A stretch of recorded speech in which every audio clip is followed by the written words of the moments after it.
میں آج آپ سے اس حوالے سے گفتگو کرنا چاہوں گا کہ الیکشن کمیشن نے جس طرح دھاندلی زدہ الیکشن یہ کرائے، اور نہ صرف الیکشن بلکہ الیکشن سے پہلے جو انہوں نے ایک الیکشن کمیشن کو جرائم کی آماجگاہ بنایا، آج میں سمجھتا ہوں کہ ہمیں انصاف ملے گا انشاءاللہ۔ اور انصاف نہ صرف ہونا چاہیے بلکہ ہوتا ہوا نظر آنا چاہیے۔ یہ جو کہا جا رہا ہے کہ جی پی ٹی آئی نے الیکشن نہیں لڑا، مجھے بتائیں کہ کیا ہم نے از خود الیکشن نہیں لڑا؟ کیا ہم نے کہا کہ ہمیں آزاد ڈکلیئر کر دیا جائے؟ ہم نے جب فارم بھرے ہم نے اس میں پی ٹی آئی کے نامنی کے طور پر لکھا۔ الیکشن کمیشن نے کہا نیا الیکشن کرا لو، ہم نے نیا الیکشن کرا دیا۔ نئے الیکشن کرانے کے باوجود انہوں نے ہمیں کہا کہ نہیں جی آپ کا الیکشن درست نہیں ہوا، آپ سے انتخابی نشان واپس لیا جاتا ہے۔ پھر ہم نے بلے باز والے سے پی ٹی آئی نظریاتی کے ساتھ الحاق کیا۔ جب اس کی ہم نے ٹکٹ جمع کرائی، آپ کو یاد ہوگا آدھے گھنٹے کے اندر الیکشن کمیشن نے ایک حکم جاری کیا، آدھے گھنٹے کے اندر، کہ ان کی یہ ٹکٹس ریجیکٹ کر دی جائیں۔ تو مجھے بتائیں کہ ہم نے الیکشن لڑنا ہے کہ نہیں لڑنا ہے؟ اور لاسٹ ڈے ہے، آخری دن،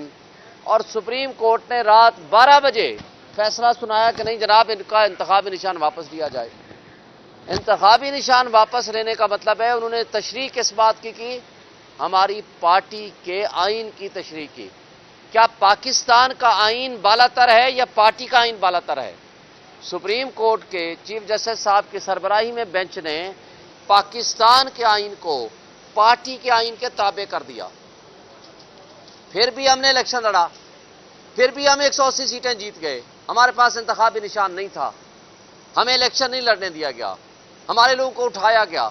ایف آئی آریں کٹیں، بشمول میرے پولنگ ایجنٹس گرفتار کیے گئے، اور ہمارے پولنگ ایجنٹس کو ان کے گھروں پہ چھاپے مارے گئے، ہمارے جو سپورٹرز تھے ان کے گھروں میں چھاپے مارے گئے، اور لوگوں کو ہراس کیا گیا۔ ایس ایچ او کی طرف سے اور نامعلوم لوگوں کی طرف سے ٹیلی فون جاتے تھے ہمارے لوگوں کو۔ اس کے باوجود اسلام آباد کی تینوں سیٹیں، میرا حلقہ یہ والا حلقہ ہے جہاں ہم کھڑے ہیں، یہ پرائم منسٹر ہاؤس کے اندر میری ایک پولنگ سٹیشن تھا جہاں پریزیڈنسی، پرائم منسٹر اور ڈپلومیٹک انکلیو کے لوگوں نے ووٹ ڈالا، اور میں بڑی لیڈ سے میں وہاں سے بھی جیتا، اور پورے اسلام آباد شہر اور دیہات سے میں جیتا ہوں۔ 1,05,000 ووٹ لیے ہیں، لیکن جس نے آدھے سے بھی کم ووٹ لیے ہیں اس کو اٹھا کے کٹ پتلیوں کو ایم این اے بنا دیا گیا۔ اسی طرح تینوں سیٹیں اسلام آباد، پنجاب، کراچی، وہ سب آپ کے سامنے آ چکا ہے۔ مجھے بتائیں، کہا جاتا ہے کہ جناب پی ٹی آئی نے الیکشن ہی نہیں لڑا۔ بھائی ہم تو الیکشن لڑ کے جیت کے آئے ہیں، اور ہمارے خلاف جتنی سازشیں ہوئی ہیں، نامینیشن فارم چھیننے سے لے کر نامینیشن فارم ریجیکٹ کرنے تک، اور اس کے بعد ہمارے لوگوں کو اغوا کیے جانے سے لے کر ہمارے سپورٹرز اور پولنگ ایجنٹس کو گرفتار اور اغوا کرنے تک کے تمام سلسلوں کے باوجود ہم فارم 45 کے مطابق 180 سیٹیں جیت گئے۔ مگر رات کی تاریکی میں جو کچھ ہوا، یہ چیف الیکشن کمشنر جس کو پورے میڈیا نے رپورٹ کیا، آپ کے سارے میڈیا نے بتایا، میں اور بشمول ہمارے سارے لوگ جیت گئے، لیکن رات 12 بجے کسی مخصوص جگہ پہ ان کو بلایا گیا، اور آج تک یہ ان کی کوئی وضاحت نہیں آئی وہ کہاں گئے تھے۔ یہ پورے میڈیا نے بتایا، ہمیں تو نہیں پتا تھا۔ 12 بجے جاتے ہیں، 3 بجے واپس آتے ہیں، لیکن جب 3 بجے واپس آتے ہیں تو رزلٹ ریورس ہونے شروع ہو جاتے ہیں۔ اچھا جی، وہ ایک الگ چیپٹر ہے، لیکن میں یہ کہتا ہوں کہ آئین کے آرٹیکل 51 کے تحت یہ کیسے ممکن ہے کہ یہ جو مخصوص نشستیں ہیں، پہلے اس کانسیپٹ کو پوری قوم سمجھ لے، یہ مخصوص نشستیں ہوتی ہیں خواتین اور منورٹیز کی نمائندگی، تاکہ ان کو، وہ ایک ایسی کلاس ہے جس کو ڈائریکٹ الیکشنز کے ذریعے عام طور پر سیٹیں وہ کم الیکشن لڑتے ہیں، خواہ وہ منورٹیز ہیں یعنی اقلیتیں ہماری، اور ہماری خواتین۔ اب کیا ہوتا ہے کہ یعنی جو پارٹی وہ ایک حصہ لے کر آئے گی، جو کہ پولیٹیکل پارٹی، ہم پی ٹی آئی ہے، ہم جیت کے آئے ہیں، یہ الگ بات، ہمارا رجسٹرڈ ہم پارٹی ہیں، ہماری رجسٹریشن تو منسوخ نہیں ہوئی، ہم نے پی ٹی آئی نظریاتی کے ساتھ الحاق کیا، اس کو اٹھا لیا گیا،